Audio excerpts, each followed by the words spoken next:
Hello everybody! سلام به همگی. پریا خواص هستم با یک قسمت جدید از کیمیاگر در خدمتتون. So let's start. God has prepared a path for everyone to follow. خداوند برای هر کسی مسیر رو قرار داده که طی باید بکنه. You just have to read the omens that he left for you. تو فقط باید نشانه هایی که برای تو توی اون مسیر قرار داده رو بخونیش. Before the boy could reply, a butterfly appeared and fluttered between him and the old man. قبل از اینکه پسرک بتونه پاسخی بده، یک پروانه‌ای پدیدار شد و بین اون پیرمرد شروع به باز زدن کرد. He remembered something his grandfather had once told him. یاد یکی از گفته‌های پدر بزرگش افتاد. That butterflies were a good omen. که پروانه ها شگون دارن. Like crickets and like grasshoppers, like lizards and four-leaf clovers. درست مثل جیرجیرک ها، مثل ملخ ها، مثل مارمولک ها و شبدرهای چارپر. That's right, said the old man, able to read the boy's thoughts. پیرمرده برگشت گفت درسته، پدر بزرگت راست میگه، یعنی حق با پدر بزرگته. در واقع داشت فکر پسره رو میخوند. Just as your grandfather taught you, these are good omens. همونطور که پدر بزرگت بهت آموخته، اینا نشانه های خوبی هستن. The old man opened his cape. پیرمرد شنلش رو باز کرد. And the boy was struck by what he saw. و پسرک مجذوب چیزی شد که اونجا دید. The old man wore a breastplate of heavy gold covered with precious stones. پیرمردی گردنبند همچین بزرگی از طلا و سنگای قیمتی داشت. The boy recalled the brilliance he had noticed on the previous day. پسرک درخششی رو که روز قبل دیده بود رو به یاد آورد. He really was a king. واقعا یه پادشاه بود. He must be disguised to avoid encounters with thieves. مطمئناً به خاطر فرار از دست دزدا لباس مبدل پوشیده بود. Take these, said the old man, holding out a white stone and a black stone that had been embedded at the center of the breastplate. پیرمرد همونطور که از وسط اون گردنبند یا اون آویزش یه سنگ سفید و یه سنگ سیاه رو در می آورد، برگشت گفت اینا رو بگیر. They are called Urim and Thummim. اسم اینا هست یوریم و تامیم. The black signifies yes and the white no. سنگ سیاه به معنی بله هست و سنگ سفید به معنای خیر. When you are unable to read the omens, they will help you to do so. وقتی که از خواندن نشانه ها عاجز موندی، این سنگا به تو کمک میکنن.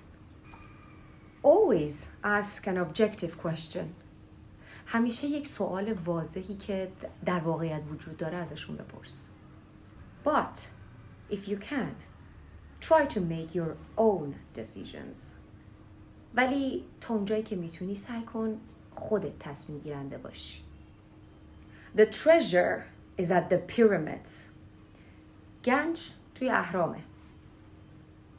That you already knew. که خودت از قبل میدونستی. But I had to insist on the payment of 6 sheep because I helped you to make your decision. ولی اصرار من برای گرفتن این 6 تا گوسفند برای این بودش که به تو کمک کنم در تصمیم گیریت. The boy put the stones in his pouch. پسرک سنگا رو گذاشت توی خورجینش. From then on, he would make his own decisions. از اون به بعد تصمیماتش رو خودش میگرفت. Don't forget that everything you deal with is only one thing and nothing else. یادت باشه به هر چیزی که برمیخوری فقط یک چیزه و نه هیچ چیز دیگه. And don't forget the language of omens. زبان نشانه ها رو فراموش نکن. And above all, don't forget to follow your personal legend through to its conclusion. و از همه اینا مهمتر یادت نره که افسانه شخصیت رو دنبال کنی تا به نتیجه برسی. But before I go, I want to tell you a little story. قبل از اینکه ترکت کنم میخوام یک داستان یا یک حکایت کوتاهی رو برات تعریف کنم. A certain shopkeeper sent his son to learn about the secret of happiness from the wisest man in the world. یک مغازه‌داری پسرش رو فرستاد به خردمندترین مرد جهان که راز سعادت رو بیاموزه. The lad wandered through the desert for 40 days and finally came upon a beautiful castle high atop a mountain. پسرک 40 روز توی بیابون سرگردون بود تا بالاخره به یک قصر بسیار زیبا توی بالای یک کوهی رسید. It was there that the wise man lived. اون مرد خردمند اونجا زندگی میکرد. Rather than finding a saintly man, though, our hero, on entering the main room of the castle, saw a hive of activity. قهرمان داستان ما پس از وارد شدن به قصر به جای اینکه با یک مرد مقدسی روبرو بشه با یک قیل و قالی روبرو شد. Tradesmen came and went. بازرگان ها می اومدن و می رفتن. People were conversing in the corners. مردم تو هر گوشه‌ای مشغول صحبت کردن بودن. A small orchestra was playing soft music. یک ارکستر کوچیکی هم یک موسیقی ملایمی می نواخت. And there was a table covered with platters of the most delicious food in that part of the world. و یک میزی اونجا بود که روش پر از انواع و اقسام غذاهای خوشمزه اون منطقه قرار داده شده بود. The wise man conversed with everyone and the boy had to wait for 2 hours before it was his turn to be given the man's attention. اون مرد خردمند با همه صحبت میکرد و پسرک مجبور شد 2 ساعت منتظر بمونه که بالاخره نوبتش برسه. The wise man listened attentively to the boy's explanation of why he had come, but told him that he didn't have time just then to explain the secret of happiness. مرد خردمند با دقت به حرفای پسرک گوش داد، به توضیحاتش از اینکه چرا اومده اونجا.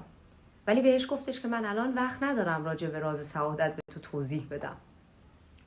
He suggested that the boy look around the palace and return in 2 hours. به پسرک پیشنهاد کرد که حالا برو یه دوری تو قصر بزن 2 ساعت دیگه بیا.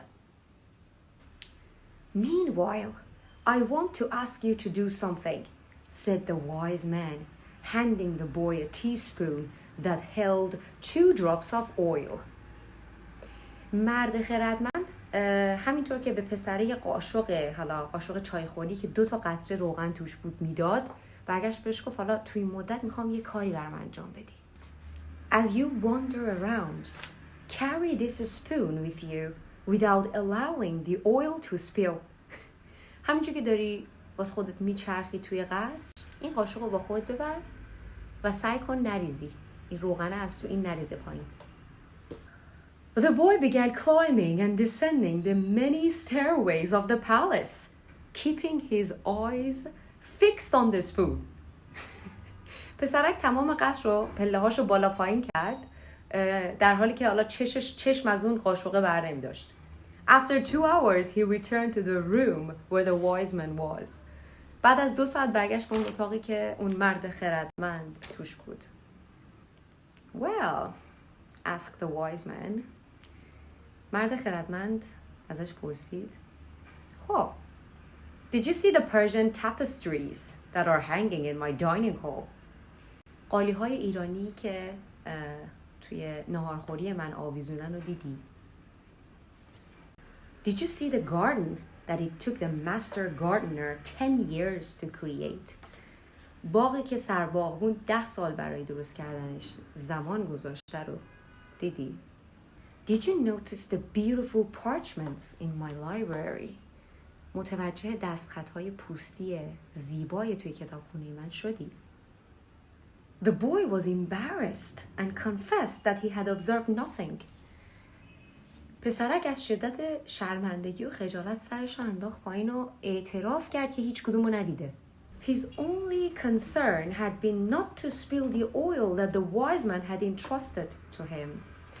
تنها دغدغش این بوده که این روغنی که توی این قاشقه هست که اون مرد خردمند بهش داده بود رو نریزه زمین. Then go back and observe the marvels of my world, said the wise man. مرد خردمند بهش گفت پس برگرد برو مشاهده کن عجایب دنیای من رو. You cannot trust a man if you don't know his house.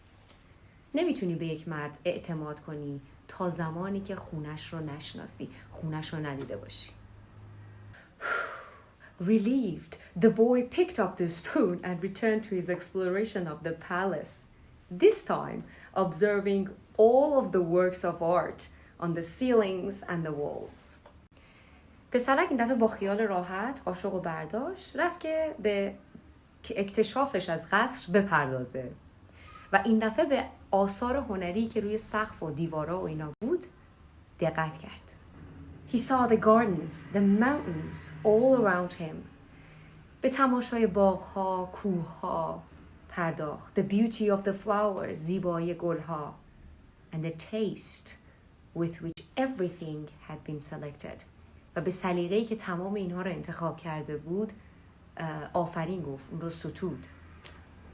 Upon returning to the wise man, he related in detail everything he had seen. وقتی که برگشت پیش اون مرد خردمند و فرزانه، همه چیزایی که دیده بود رو با جزئیات براش شروع به تعریف کردن کرد. But where are the drops of oil I entrusted to you? asked the wise man. مرد خردمند پرسید پس اون قطره‌های روغنی که بهت سپرده بودم چی شد؟ Looking down at the spoon he held, the boy saw that the oil was gone. پسرک به قاشقه نگاه کرد و متوجه شد که روغنه نیست. خبری از روغن نیست. Well, there is only one piece of advice I can give you, said the wisest of wise men. خردمندترین خردمندها برگشت بهش گفت خب من اینجا میتونم یک نصیحتی بهت بکنم.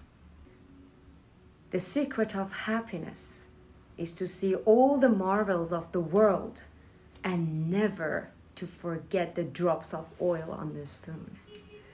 راز سعادت اینه که تمام عجایب دنیا رو بنگری ولی از قطره‌های روغن هم غافل نشی. The shepherd said nothing. چوپان هیچ چیزی نگفت. He had understood the story the old king had told him. داستانی که اون پادشاه پیر تعریف کرده بود رو فهمید. A shepherd may like to travel, but he should never forget about his sheep. یک چوپان ممکنه که سفر کردن رو دوست داشته باشه ولی هیچ وقت گوسفندراش رو نباید فراموش بکنه. اینم بود از یه قسمت دیگه از داستان زیبای کیمیاگر. توی قسمت‌های بعد ادامه داستان میبینمتون. If you want to learn, join and enjoy. See you!